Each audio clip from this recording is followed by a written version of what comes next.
April 15, 1452 was a very special day for young peasant Caterina.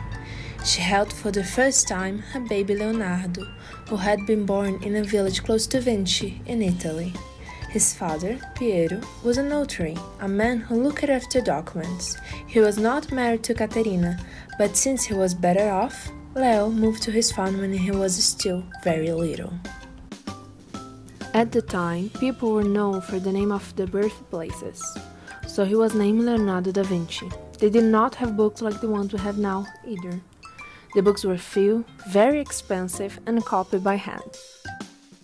Even so, Leo's uncle, Francesco, taught the boy to read, write, and do math.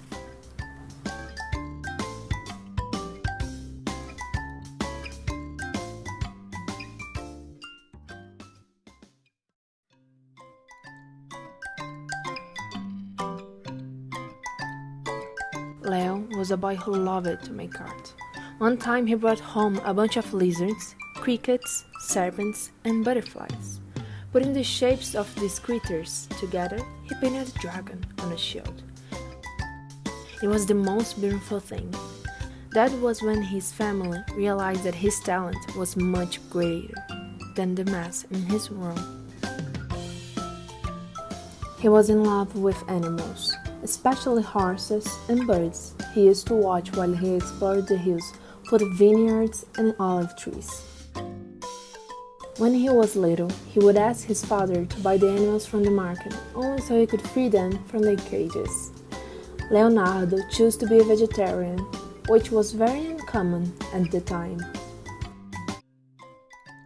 Leonardo was very nice to everyone, a curious and inventive boy. One day, during his treks through the mountains, he discovered a cave. In his child's mind, he believed that a big monster lived there. This childhood memory served as the inspiration for several of his paintings. With his family, he took part in the town meetings. While the minstrels played in the squares, Leo and his friends watched in wonder the trained bear stammers and also the puppet shows put on by the puppeteers. At the time, the town turned into an open-air circus. Leo and his friends also play with wooden horses made out of broomstick handles, run around in the grass trying to hit a leather ball with a wooden bat.